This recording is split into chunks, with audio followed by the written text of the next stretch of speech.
thank you so much for joining us. We are thrilled. My name's Dan. This is Sam. Hi, Dan and Sam. Hi. So let's just chat. I'm so excited to talk about Celeb Drag Race. Sam and I watched last week. We're recapping the show. Such big fans, but what was that experience like? I can't imagine. I mean, you get that call, hey, we're having celebrities on Drag Race. Do you want to come help us out? What a process. What was it like? I mean, immediately I'm like, oh, I want to go back. I love the experience of Drag Race from season 9 to All Stars. And so I was like, this is another opportunity to go back into the workroom. So I was super excited. And then when they explained how it works, not being judged is even a plus. So. Yeah. There you go. Well, and the whole thing for charity too. I mean, what's not to love? That's probably my favorite part about the Celebrity Drag Race is that they're doing stuff for charity, which I think is amazing. Yeah, for sure. It's such a unique kind of formula for a RuPaul show in that a lot of the kind of contestants and performers are people, you know, based on the first episode, certainly, that don't have a ton of experience with drag and maybe, you know, haven't been near, you know, the community or haven't really, you know, worked within the medium. And so I'm so curious to know like what it's like to work with those people that are sort of like entering this world for the first time, taking their first steps, you know? It's I've started drag like 17 years ago. So drag has really helped me realize who I am as a person. And so to get to share that learning tool with people who have never done drag before, to show them the power of drag and the power of transformation, and to really let your inner diva, your inner confidence come out, even if they're celebrities. You know, everyone goes through things where they're not comfortable with or confident with, and drag just amplifies the confidence. Because you've been doing this for so long, you've seen things change in such a dramatic way in the world of drag. I mean, compare when you started to where we are now. We have celebrities on national television doing it. I mean, it's become so mainstream. I mean, that must be such a crazy whirlwind for you. You know, it is. Drag is completely different from when I first started drag. It's evolved. I mean, literally anybody can be drag queens. They can literally look on the internet, learn how to do makeup, learn how to do hair, and be a drag queen from home. You don't even have to go into a club. It's fun to see celebrities that I mean, obviously they're actors, but you don't see them in that way get dressed. And some of them, as you saw, were straight identifying men getting in drag. And so it's super, super cool to watch at least the first episode, and to be part of this next episode is really cool. Well, something that you just said made me think of a question for you. I mean, because these people are performers, they sort of know what they're doing, but drag is such a different thing, right? So, I mean, if you have an actor in there who was so used to saying his lines and doing this and hitting his mark and doing this, he sort of knows the world. But how difficult was that for you to be like, this is something completely different. You are in my world now.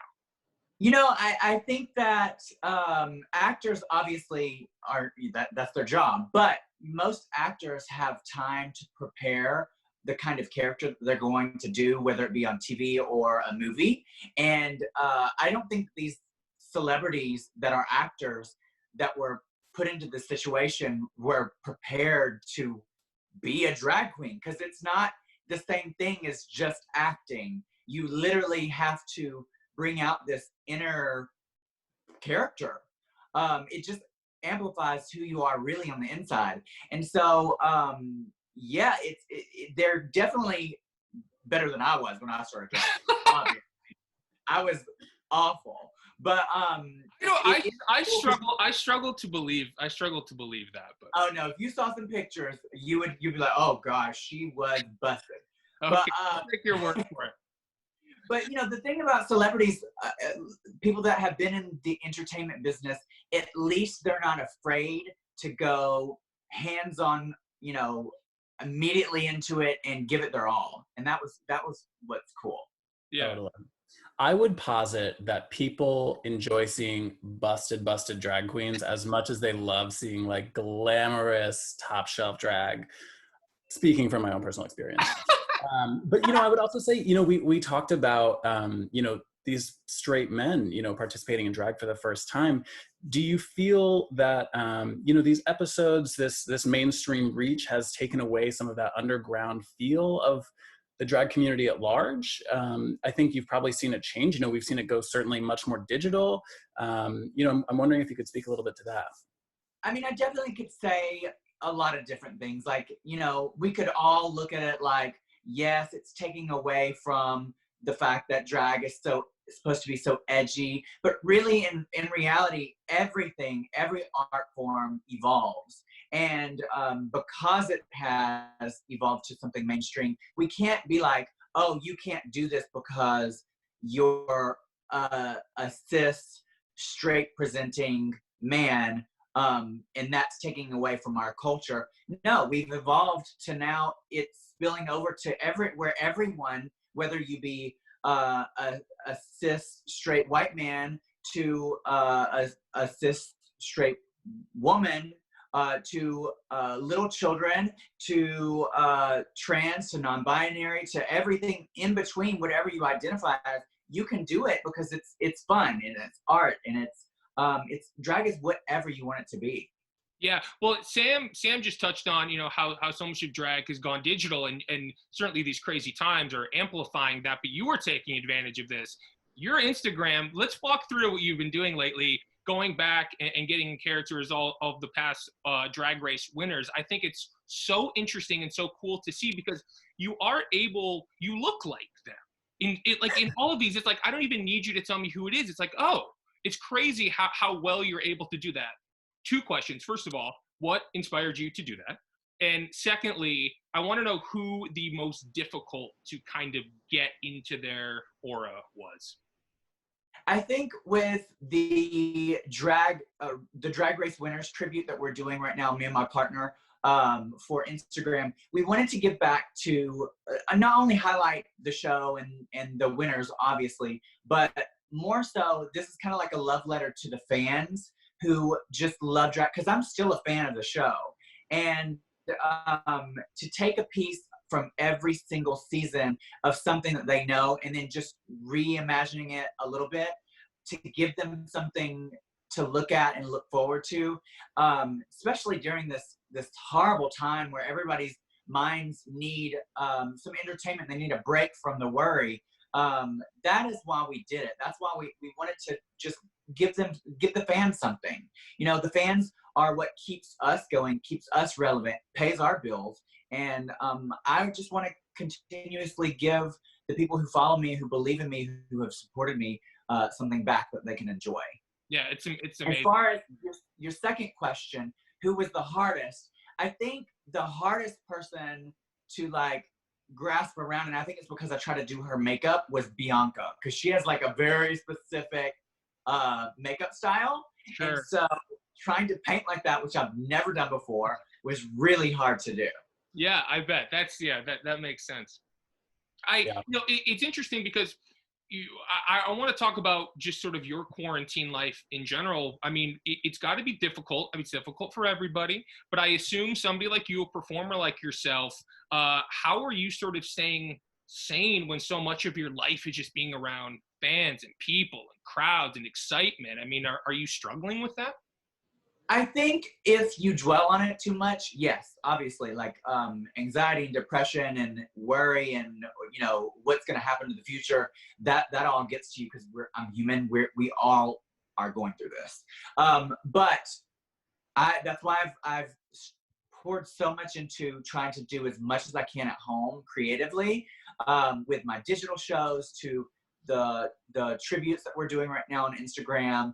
I have my podcast, I have YouTube, I have my Patreon. I literally am constantly working on content because that's how I get out my frustrations and worries and just put it all into my creativity, to connect with my fans. Because just like my fans sometimes lean on me for relief, I do the same for them. They give me love, and it's kind of like a two-way street in support. Yeah, Yeah, beautiful. totally. It sounds like you're staying busy, which is awesome. I think, we're all striving to do that as much as possible, pajama pants or not. How have you, Hey. how have you enjoyed transitioning to these digital live shows? How is that a different experience for you? I mean, I imagine it's completely different. I mean, obviously, I prefer being in person where I am like, I don't like being on huge stages where there's a disconnect between the audience and yourself. I mean, I still do those because, girl, money is money. But I prefer stages where I'm actually able to have contact with fans. That is part of what I love about drag, is that it's an immersive experience for someone that comes to your show. Now, obviously, we can't do that right now. So what do you do? Because I'm a performer at heart, I have to perform. And, I have fans who want to see me. What do? You do digital shows. So the one thing I am liking about it is I'm having to be even more creative and think of stuff outside the box to make it interesting enough to want to watch, other than just a video of me performing. So my partner and I have collaborated on projection stuff. We film stuff ahead of time and edit it so it gives it like a storyline.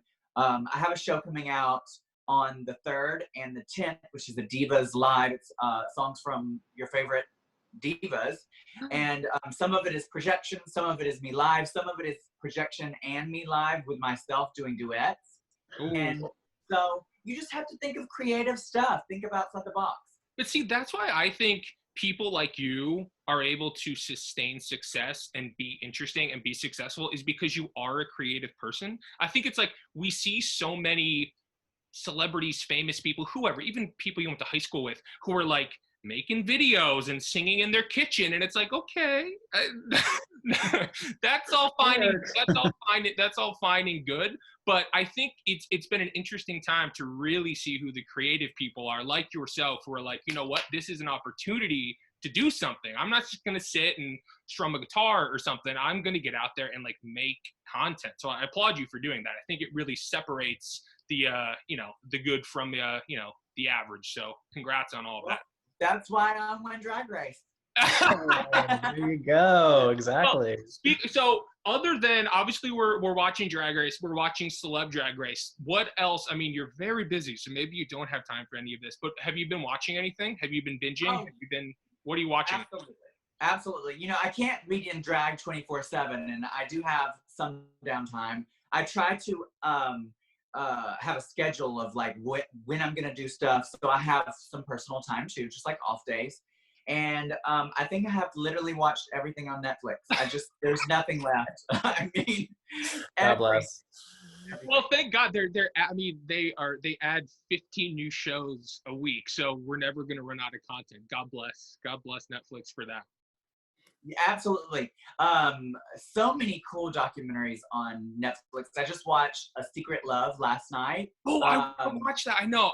I'm so ready. I need to light some candles and just let it wash over me. Do you know about that now? No, girl. I am watching Westworld personally. I'm watching Westworld too. Oh my God, twins. It's amazing and confusing.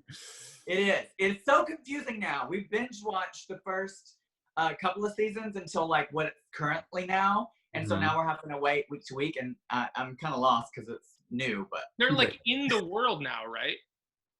Okay, thank you for spoiling it so much for me. I thought that happened in the first episode.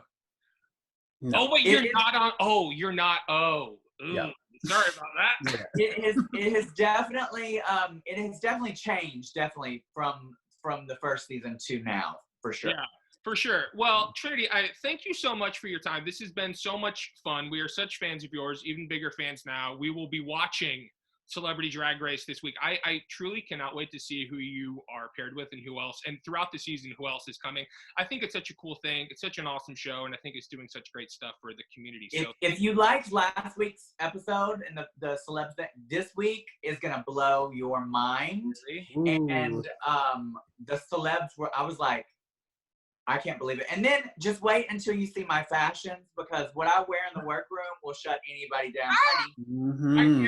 I can't wait. We will be watching. Well, thank you so much for your time, and yeah, best of luck on everything that you're doing. We're all watching everything, so keep it up. Thank you.